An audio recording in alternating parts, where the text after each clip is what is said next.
वाली परम गति को प्राप्त होता है।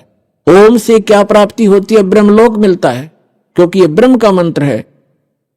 और गीता अध्याय नंबर 8 के श्लोक नंबर 16 में कहा है कि ब्रह्मलोक पर्यंत ये सभी लोक पुनरावर्ती में, उनके वहां जाने के बाद भी लौटकर जन्म मृत्यु में प्राणी आते।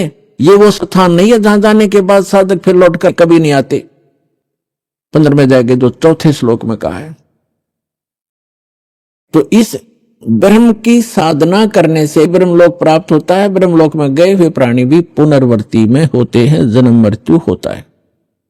इसलिए 18वें अध्याय के 62वें श्लोक में कहता अर्जुन, तू सर्वभाव से उस परमेश्वर की शरण में जा, उसकी कृपा से ही तो परम शांति और सनातन परम धाम को प्राप्त होगा, उस परमेश्वर की ही कृपा से।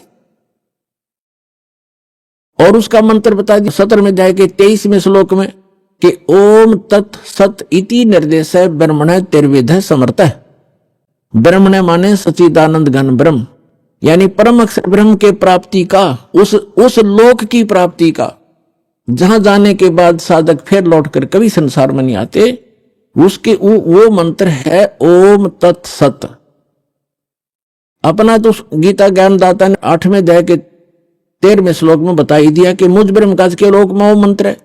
ये तो इनकम्प्लीट साधना है, ब्रह्म तक की है, जन्म मृत्यु सदा बनी रहेगी, वो शाश्वत स्थान प्राप्त नहीं हो सकता, वो सुख प्राप्त नहीं हो सकता।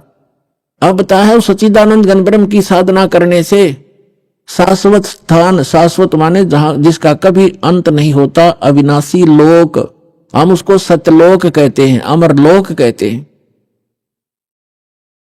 सतलोक की प्राप्ति होती है।